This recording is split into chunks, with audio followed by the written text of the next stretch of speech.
escuchas y bienvenidos al quinto capítulo de los cuentos de Ginebra y varios más. En esta ocasión narraré una leyenda popular de México llamada La mulata de Córdoba, del libro Historias y leyendas de las calles de México por González Obregón. Córdoba es una ciudad mexicana ubicada en el centro del estado de Veracruz. Y esta leyenda, la mulata de Córdoba, sucedió en la calle de la Perpetua. Y comienza así. Capítulo 1. Córdoba es una hermosa ciudad edificada sobre un pequeño montículo que surge en medio de cafetales, a los que prestan sombra protectora las anchas y verdes hojas de los plátanos. Sus huertos son fértiles y fecundos en varias frutas, que materialmente doblegan con su peso a los árboles que las producen. Entre estas frutas son características los delicados mangos de Manila y las aromáticas pomarrosas. Su clima es cálido y húmedo, y durante los meses de febrero, marzo y abril, el viento sur que sopla eleva la temperatura, mientras que en octubre, los nortes con su cortejo de menudas lluvias lo hacen descender. Córdoba fue fundada allá por los primeros años del siglo XVII.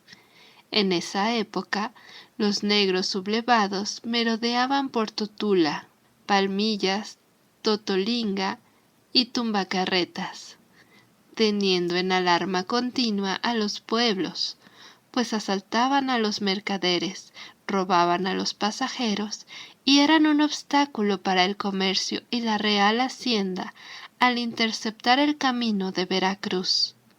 En vista de tantos atropellos y para remediar semejantes abusos, don Juan de Miranda, don Juan García Arévalo, don Andrés de Illescas y don Diego Rodríguez, vecinos principales del pueblo de San Antonio de Huatusco, solicitaron y obtuvieron permiso del virrey don Diego Fernández de Córdoba, marqués de Guadalcazar, para fundar una villa en la loma conocida con el nombre de Huilango.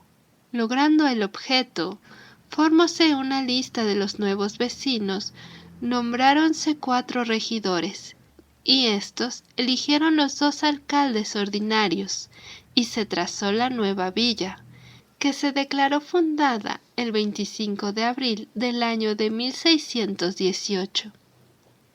La villa tomó su nombre de uno de los apellidos del virrey. En Córdoba fueron aclimatados el café y el mango de Manila por el industrioso español don Juan Antonio Gómez, y la quina por el malogrado naturalista don José Apolinario Nieto. Córdoba, en fin, está llena de recuerdos históricos. En 1821 opuso gloriosa resistencia a los realistas que mandaba el jefe español Hevia, suceso perpetuado en la plaza principal en un monumento erigido a la memoria de sus defensores. Ahí también fueron firmados los célebres tratados de Córdoba, ajustados entre don Juan O'Donojú y don Agustín de Iturbide, para consumar la independencia de México.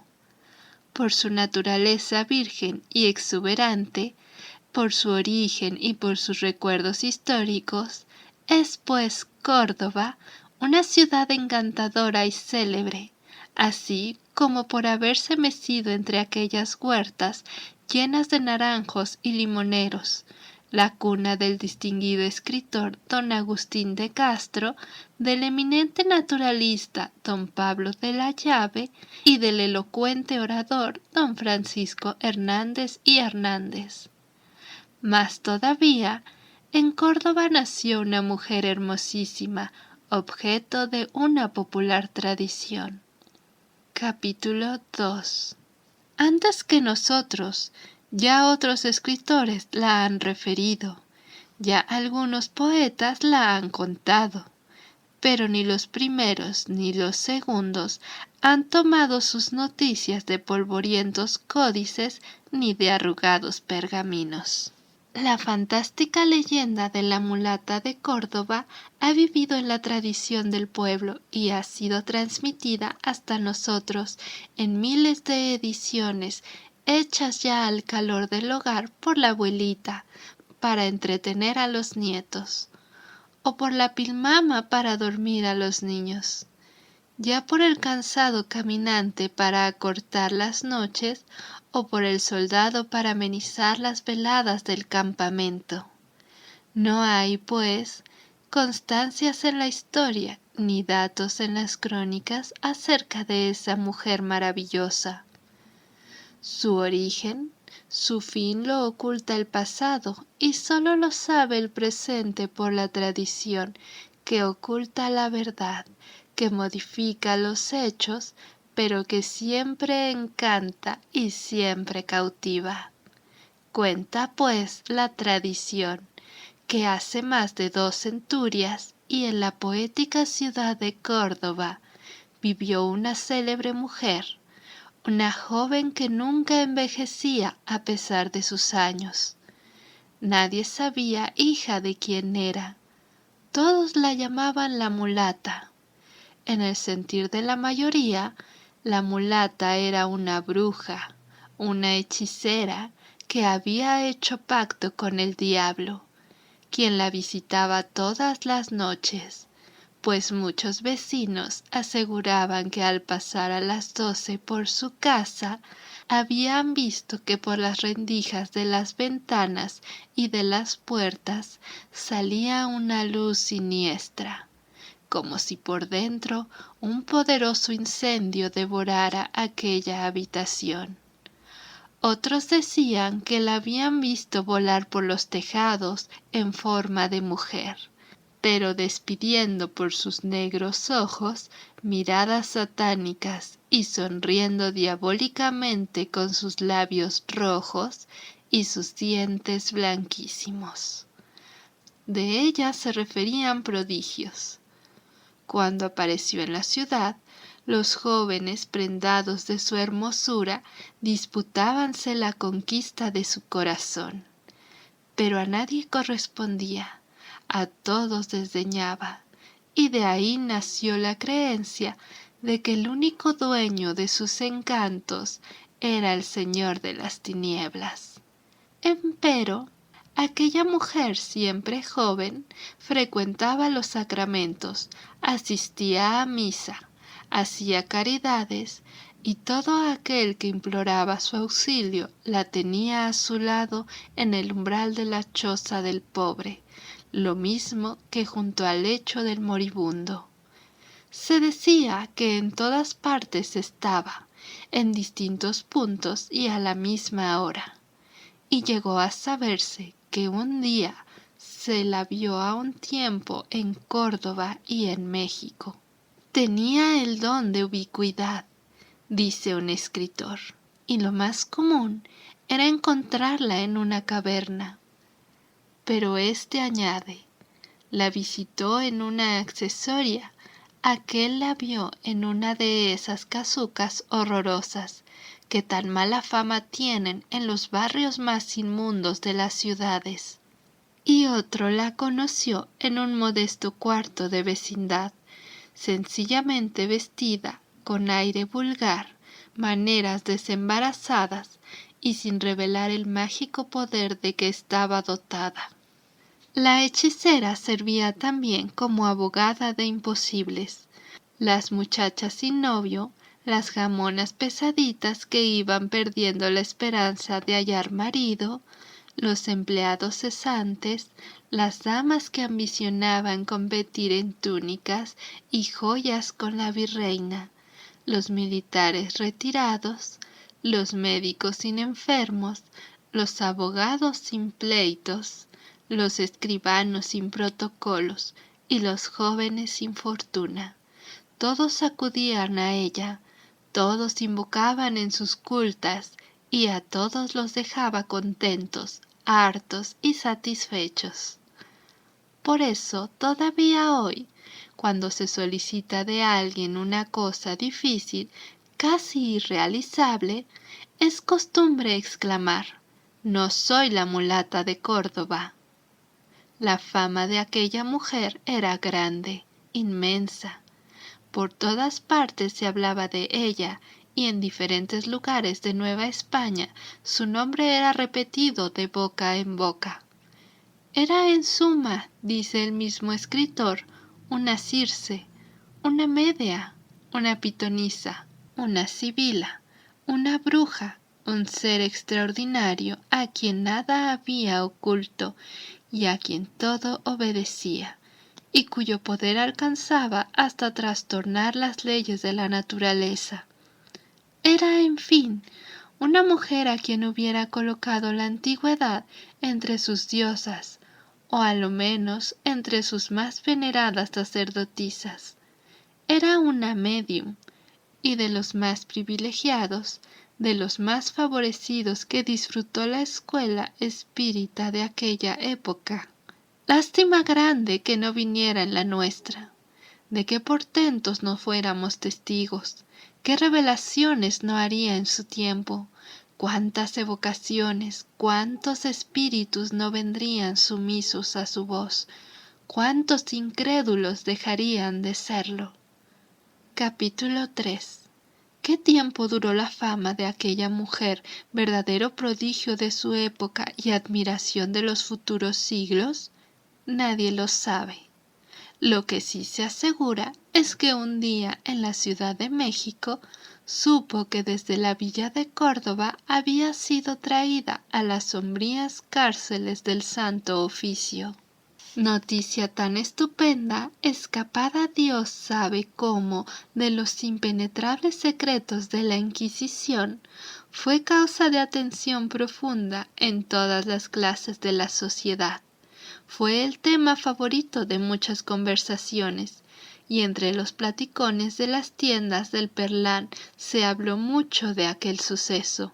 Y hasta hubo un atrevido que sostuviera que la mulata no era hechicera, ni bruja, ni cosa parecida, y que el haber caído en garras del Santo Tribunal lo debía a una inmensa fortuna, consistente en 10 grandes barriles de barro llenos de polvo de oro.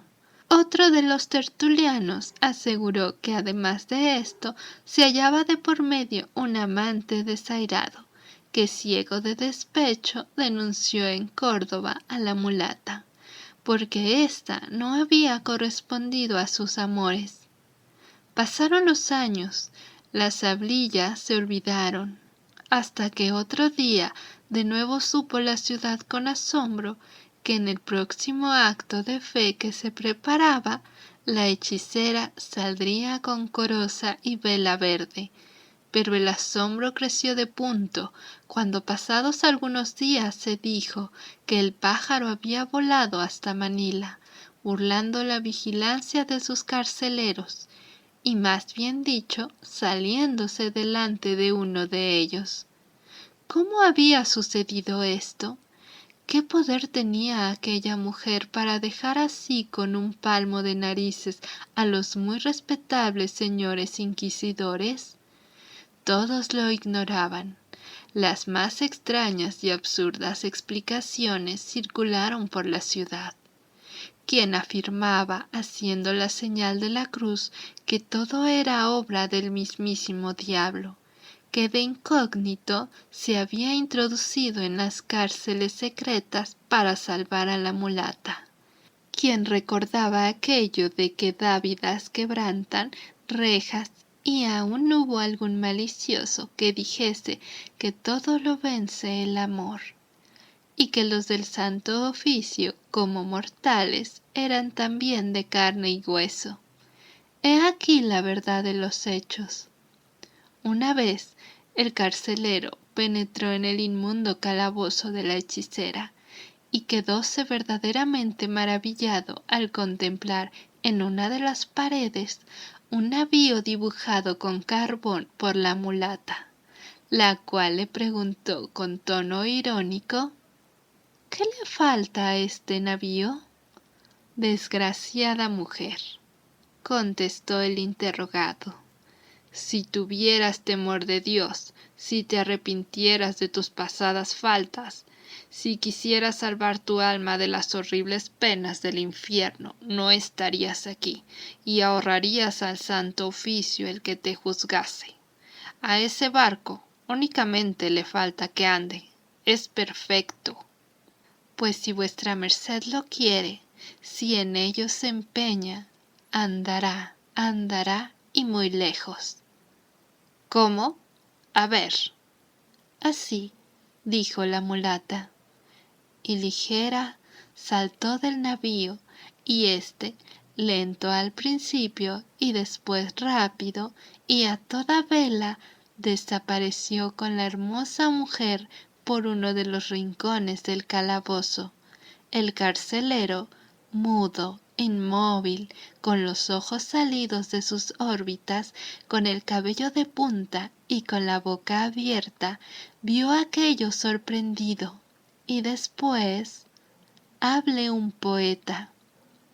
Cuenta la tradición que algunos años después de estos sucesos hubo un hombre en la casa de locos detenido, y que hablaba de un barco que una noche bajo el suelo de México cruzaba llevando una mujer de altivo porte. Era el inquisidor de la mulata. Nadie volvió a saber, mas se supone que en poder del demonio está gimiendo. Déjela entre las llamas de los lectores. Así termina un capítulo más de los cuentos de Ginebra y varios más. Esperamos que hayas pasado un agradable rato escuchando esta leyenda de México. Y nos vemos en el siguiente capítulo. Bye.